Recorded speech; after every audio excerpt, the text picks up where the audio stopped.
Tuesday. Tuesday, okay. Yeah. You've been on the grind. Yeah. Doing it. Welcome to Sports Pulse Live. I'm Trista Crick. I'm here with legendary running back from the San Diego Chargers, LaDainian Tomlinson. What's good?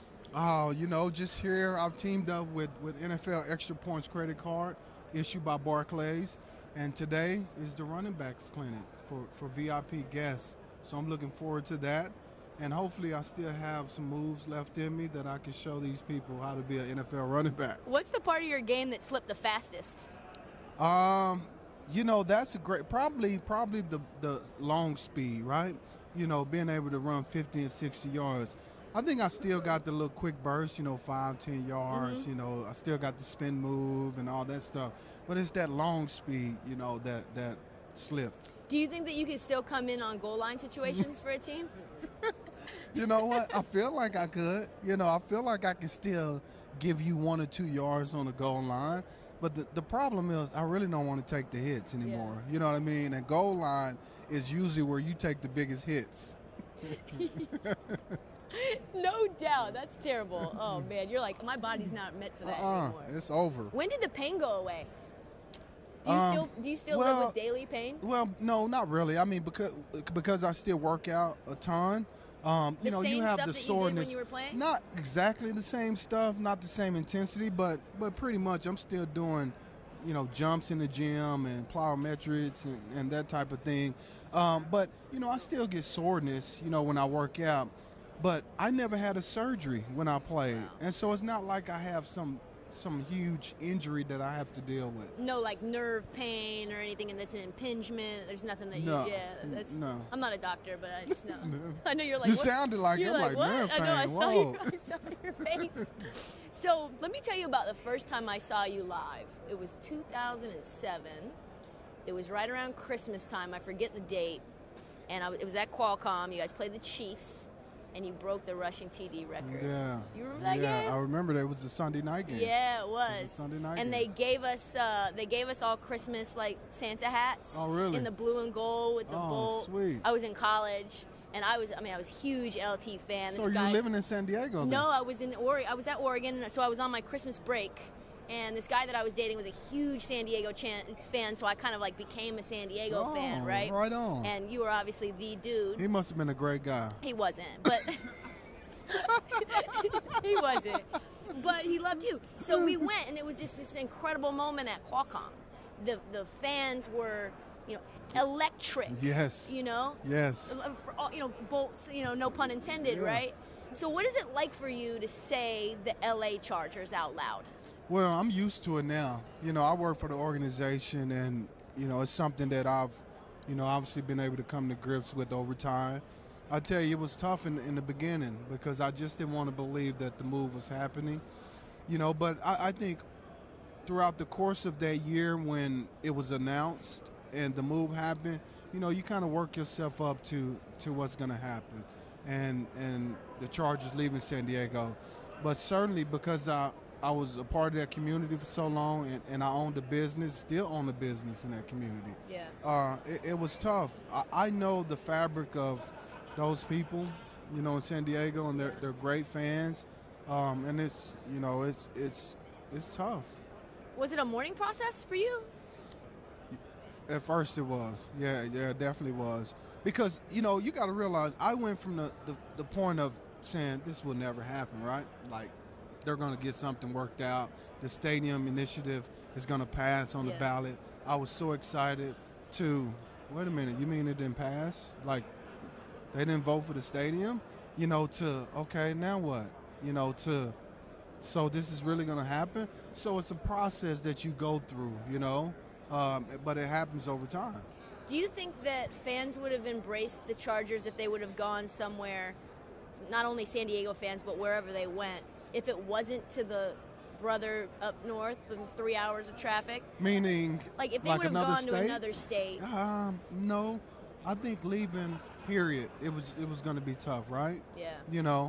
But I will say this: we do still have a small percentage of our fans that are coming from San Diego right now to continue to watch the game. And I'm proud for those people that they still get a chance to be a part of the organization and be fans. Because I can only imagine. You know, I grew up in Texas, and I remember when the Oilers left. Yeah. And those people in Houston were devastated. And, you know, I kind of believe, what if they would have went to Austin? Just in general. I think there still would have been some, you know, well, we could still be Oilers fans. They're still in Texas. But the fact they went to Tennessee, I think the people in Houston, they were done. Yeah. You know. I think about now that the Super Bowl is here in Atlanta. And the reason that it's here in Atlanta was because of MercedesBenz Stadium, right? And the difference between, I didn't know this until we were doing some prep work for a piece that we were working on, that Mercedes-Benz was not passed. They just did it. Really? There was no vote on that stadium. Well, now you're educating me now. Isn't that wild? So how does that happen? So state by state, it's different. So California has different laws in terms of building those types of structures and zoning. I mean, I don't know all the proper vernacular, but they did not have to vote on Mercedes-Benz Stadium. Wow. It was just announced. Wow. Arthur Blank worked with some people in the community, and they got the deal done. Wow. And now you have, I mean, there's obviously some effects of that, but the effect is also, you know, they got to stay, and now you have the Super Bowl here. Fantastic. It's tremendous. That stadium, just looking at it from the outside, I haven't been inside it yet. I don't know if you have. But yeah, it looks, I'm sure it's state of the art. Yeah, it's incredible. Better than Jerry's World? Yeah, I would say so. Okay. It's just a little more open. Yeah. Anyway, let's transition back to the Chargers, because I talked to Melvin Gordon yesterday, and I said, hey, do you think you have more fans in London than you do in LA? And he said, yes, I do. Wow. It was electric there. Wow. So I think you're right. Why don't you think fans in LA have embraced the Chargers? Why can't they? I mean, they're a 12-win team. Right, they're just as successful as the Rams. Yeah, well, I think it's the L.A. market. They haven't had football for quite some time, and so I think it's been hard for them to embrace football again. And even the Rams have had some problems at the Coliseum, right? But I think it's just because there's so much to do in L.A. You know, people want to go surfing. You know, they want to go hang out at Sunday football parties. Yeah. Quite often, like they used to do. And I think it's just going to take some time for people to get used to the NFL experience in the LA market again.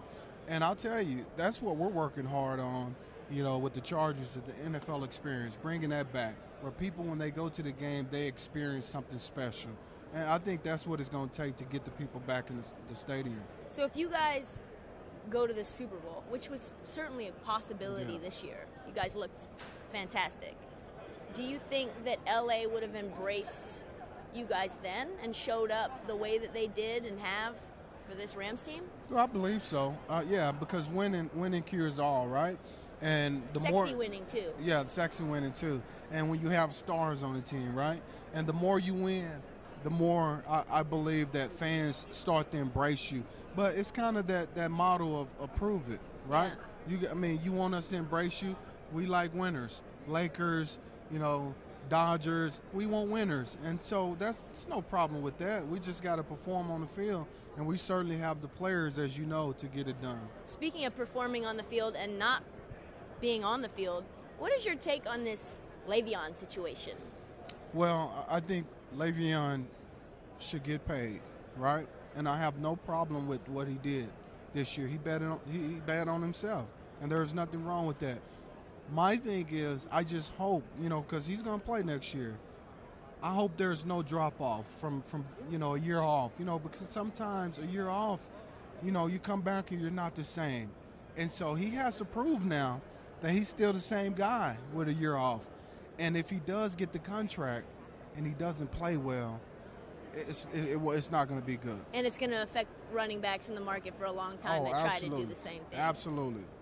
Thank you so much for joining us. Yeah. I know that we've other people to see, and you have other places to go. Thank you so much for joining Sports Pulse. We're going to be on Radio Row all day till 1:30. Your heartbeat to what's trending in the Super Bowl.